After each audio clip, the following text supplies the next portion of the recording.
राधे राधे दोस्तों, कैसे हो आप? हम सभी अच्छे हैं, उम्मीद करते हैं आप भी अच्छे होंगे। तो सबसे पहले सभी फादर्स को हैप्पी फादर्स डे। पेरेंट्स के लिए तो कोई भी स्पेशल दिन नहीं बना, उनसे ही हमारा हर दिन है। तो इसीलिए मैं आज एक स्टोरी लेकर आई हूँ आप लोगों के सामने। तो जस्ट ऐसे ही बैठे-बैठे मेरे दिमाग में एक बात आई, तो मैंने इस पे एक स्टोरी छोटी-सी क्रिएट की है। तो यहाँ मैंने नोट कर लिया अपने फ़ोन में। तो वही मैं आपको स्टोरी सुनाने जा रही हूँ आज, और ये किसी से कनेक्टेड है। किससे कनेक्टेड है, इसके पीछे की स्टोरी क्या है, और अपनी और भी जो मेरी फीलिंग्स हैं, वो मैं आपको इस स्टोरी के बाद शेयर करूँगी। पहले कर दूँगी तो शायद इंटरेस्ट थोड़ा कम हो जाएगा, और मेरा फर्स्ट टाइम है स्टोरी टेलिंग में, तो प्लीज़ थोड़ा-सा सपोर्ट कीजिएगा और सुन लीजिएगा। कोशिश करूँगी मैं कनेक्ट कर पाऊँ आप लोग।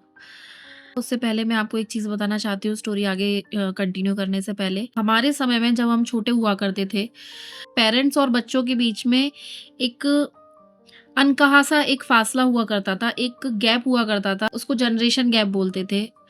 किसी वजह से वो नहीं हमसे कनेक्ट कर पाते थे या हम उनसे कनेक्ट नहीं कर पाते थे।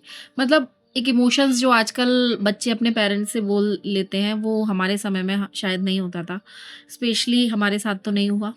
तो स्टोरी कुछ इस तरह से है कि एक बेटा था और एक फादर थे। तो उस बेटे की जो मदर थी वो बहुत पहले एक्सपायर हो चुकी थी, जब वो बहुत छोटा था। तो उसके लिए उसकी फादर ही दुनिया थे।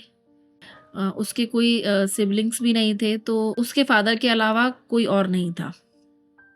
ना कोई रिश्तेदार, ना कोई दोस्त, ना कोई रिलेटिव, कोई भी नहीं। और उस बेटे के लिए उसके जो पिता थे वो सिर्फ पिता नहीं थे, वो उसकी हिम्मत थे, उसकी ताकत थे, उसका वो भरोसा थे जिसने उसे कभी टूटने नहीं दिया उसकी माँ के जाने के बाद। उसे हमेशा लगता था कि जब भी कोई मुसीबत आएगी तो मेरे पापा मेरे साथ खड़े हैं। दुनिया की कोई ताकत मुझे हरा नहीं सकती, ना ही उसे डरा सकती है। मेरा पिता है, मेरे पापा है मेरे सामने, जो मेरे आगे खड़े हैं और मेरे पीछे भी खड़े हैं। किसी परिस्थितियों में जब ज़रूरत होती है तो आगे खड़ा होना होता है, और किसी परिस्थितियों में पीछे खड़ा होना होता है। तो मेरे पापा मेरे साथ हैं। और ऐसा नहीं है कि उस बेटे को अपने पापा की वैल्यू नहीं थी, बहुत वैल्यू थी। जैसा होता है कि बच्चे पेरेंट्स के जाने के बाद उनकी वैल्यू कर पाते हैं, पर उसको थी, हमेशा से थी। वो जानता था कि मेरे पिता मेरे लिए क्या है।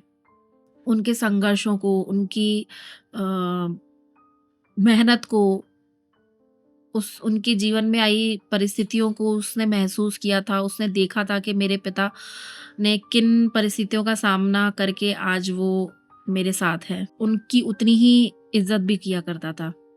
फिर एक दिन उसे भी उसी सच्चाई का सामना करना पड़ा जिसका सामना कोई भी बेटा या बेटी कभी नहीं करना चाहता। उसके पिता उसको अचानक छोड़कर चले गए एक दिन। के लिए तो जैसे उसका संसार ही खत्म हो गया। लगने लगा कि अब मेरे जीवन में कुछ शेष नहीं रह गया। उससे जैसे उसका सब कुछ छिन गया हो। उसकी हिम्मत, उसकी ताकत अब उनके साथ चली गई जैसे। उसका भरोसा ऊपर वाले से टूटने लगा कि मेरे जीवन में मेरा एक पिता ही तो मेरा सहारा था, ऊपर वाले ने वो भी मुझसे छीन लिया। एक पल में जैसे उसकी पूरी दुनिया ही उजड़ गई। उसकी जीने की इच्छा खत्म हो गई। समय के साथ उसको जीवन भी व्यर्थ लगने लगा कि जिस जीवन में माँ-बाप का साया ही नहीं है सर पर, उस जीवन जीने का अर्थ ही क्या है। पर कहते हैं कि समय हर घाव भर देता है, पर समय ये घाव तो नहीं भर सकता। हालांकि उसको अपने परिवार के लिए आगे बढ़ना पड़ा। जीवन की जो उलझनें हैं, उन उलझनों में उसको उलझना पड़ा। मगर उसके जीवन में उसके पिता की कमी उतनी ही गहरी थी जितनी उनके जाने के पहले दिन थी। उसके पिता की यादें उसके जीवन में आज उसके समय के साथ उसी तरह जिंदा थी जैसे वो आज भी उसके साथ हो। लेकिन उनके जाने के बाद उसके जीवन में जो खालीपन आया, उसे शायद कोई नहीं भर सकता। जब वो परेशानी में होता था तो उनको उनकी वही बात याद आती थी कि मैं हूं ना, तू चिंता क्यों करता है, सब ठीक हो जाएगा। खुश होता था तो अपने पिता की याद आती थी कि शायद आज मेरे पिता होते तो मुस्कुराकर उसी खुशी में मेरे साथ शामिल होते। ये सब बातें उसको बहुत चुभती थी। उसने अपने जीवन में कठिनाई का वो दौर भी देखा कि जब उसके साथ कोई नहीं खड़ा था। उसको जब परिवार की, रिश्तों की, दोस्तों की ज़रूरत थी तब उसके पास कोई भी नहीं था। तब उसको सबसे ज़्यादा अपने पिता की कमी महसूस हुई। माँ एक इमोशनल सपोर्ट देती है, पर पिता किसी भी तरह से हो, वो एक हिम्मत देता है कि ये सब ठीक हो जाएगा। तू चिंता मत कर, मैं खड़ा हूँ तेरे लिए, मैं हूँ यहाँ पर।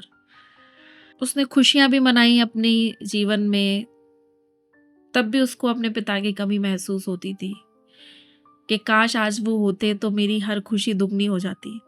पिता की यादें उसको कभी-कभी काँटों की तरह चुभती थी, तो कभी फूलों की तरह महकती थी। लेकिन उनकी कमी का एहसास कभी कम नहीं हुआ।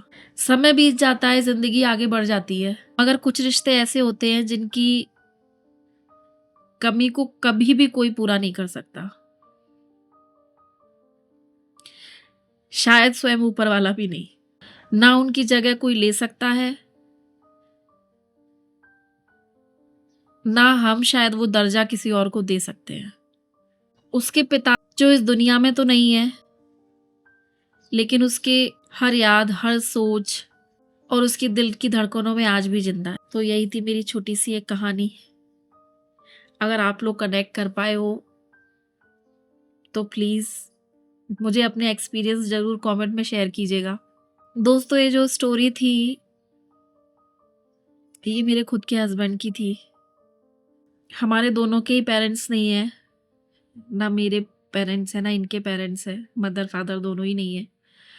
और हमने एक बहुत कम एज में अपने पेरेंट्स को खो दिया, तो हम उनकी वैल्यू बहुत अच्छे से समझते हैं आज। मतलब जहाँ आजकल के समय में लोग अपने पेरेंट्स को छोड़ देते हैं, कई जगह माताएं वृद्धाश्रम में रह रही हैं, पिताएं कहीं और रह रहे हैं, कि कुछ पेरेंट्स अकेले भी रह रहे हैं, कुछ खुशी से रह रहे हैं पर कुछ मजबूरी से भी रह रहे हैं। पर आज हमें अपने पेरेंट्स की कमी हर एक कदम पर महसूस होती है। मैंने तो अपने फादर बहुत बचपन में खो दिए थे। मैं 5 साल की थी तब मैंने अपने फादर खो दिए थे। मेरे पास उनकी मेमोरीज़ तो ज़्यादा नहीं है, पर फिर भी एक उनकी जो कमी होती है वो हमेशा मेरे जीवन में रही है। हालाँकि मैं एक बात और बोलना चाहती हूँ, मैं बोलने में बहुत ज़्यादा अच्छी नहीं हूँ, पर मैंने पूरी कोशिश करी है। इसीलिए मैंने कुछ-कुछ शब्द लिख लिए थे, तो मैं इधर जिससे मैं कन्फ्यूज़ ना हो जाऊँ और कुछ आपके सामने गलत प्रेज़ेंट ना हो, उसके लिए मैंने लिख लिया था, पूरी लिखी हुई है मेरी स्टोरी। तो इसी के साथ मैं आपसे विदा लेती हूँ। मिलती हूँ आपसे अगले वीडियो में। वीडियो अच्छा लगेगा हो तो लाइक, शेयर और सब्सक्राइब ज़रूर कीजिएगा, और प्लीज़ अपने एक्सपीरियंस ज़रूर शेयर कीजिएगा। मतलब ये मेरी कोई बनाई हुई बात नहीं है,